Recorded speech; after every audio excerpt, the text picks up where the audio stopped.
D'abord, d'importants réseaux islamistes qui auraient des liens avec des groupes terroristes sont présents au Québec. Félix, en fait, 2 organisations musulmanes possèdent un très grand nombre de mosquées et dans certaines circulent de la propagande intégriste. Voilà, on pourrait dire qu'au cours des dernières années, en douce, ces 2 organisations qui ont été soupçonnées dans un passé récent d'avoir participé à du financement terroriste sont devenues les plus importants propriétaires d'écoles musulmanes et de mosquées dans la province. Les révélations de notre bureau d'enquête. Par qui sont détenues les mosquées et écoles musulmanes du Québec? Les plus importants propriétaires d'immeubles dans lesquels elles se trouvent sont 2 organisations islamistes soupçonnées par la GRC, le FBI et Revenu Canada d'avoir été liées au financement terroriste. À elle seule, l'Association musulmane du Canada, l'AMC, et l'Islamic Society of North America, l'ISNA, abritent 7 mosquées et 4 écoles privées à Montréal, Sherbrooke et Trois-Rivières. 2 de ces écoles sont subventionnées par le ministère de l'Éducation. Allahu Akbar.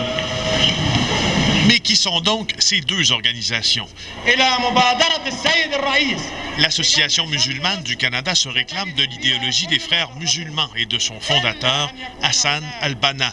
Le manifeste de cet imam égyptien, rédigé en 1936, prône notamment l'application de la loi islamique, donc la charia, la ségrégation sexuelle.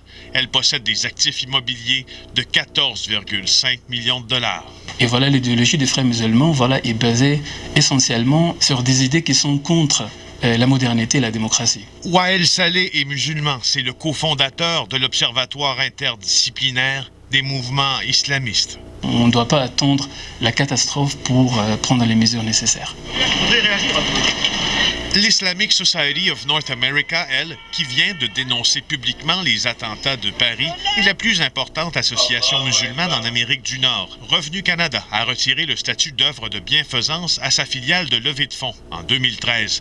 Le fisc lui reproche d'avoir acheminé 280 000 $ au Jamaat al-Islami, dont le bras armé est considéré organisation terroriste. Elle possède des actifs ici de 3,3 millions. Sama Jebari est du Forum musulman canadien. C'est être frère musulman et être contre la loi, ça je ne peux pas l'affirmer. Je pense que non. Et d'ailleurs, le fait qu'ils ont leurs établissements scolaires et autres ici sur le territoire, ça veut dire qu'ils sont réglo. C'est ici, en sortant des bureaux montréalais de l'Association musulmane du Canada, que la GRC dit avoir aperçu un collecteur de fonds de l'IRFAN, organisation classée terroriste par Ottawa, avec une enveloppe jaune dont on ignore le contenu. You write whatever you want to write, okay? I'm telling you, this is none of our business. Les responsables des organisations islamistes qui détiennent des mosquées et des écoles au Québec nient tout, même l'évidence. Exemple, le directeur de l'école musulmane Dar al-Imam nous assure que son établissement n'a rien à voir avec l'Association musulmane du Canada. Il n'y a aucune école musulmane ici qui appartient à l'Association musulmane. Ben, monsieur, c'est dans le réseau foncier. Voulez-vous qu'on regarde ça ensemble? Non, le titre de propriété ici, ça appartient à l'Association musulmane du Canada. Regarde, monsieur. Toi, là, tu fais ton travail de journaliste. Pourtant, en mai dernier, il signait l'acte d'achat du plus gros immeuble de l'AMC au Québec, dans le centre-ville de Montréal, 4,7 millions de dollars. Et au cours de notre enquête, il y a eu plusieurs tentatives, je vous dirais, de dissimulation des faits. Il faut rappeler que notre bureau d'enquête a consulté des centaines de documents légaux, des centaines de documents notariés aussi, afin d'amasser cette preuve-là que nous soumettons ce soir à TVA dans le Journal de Montréal également.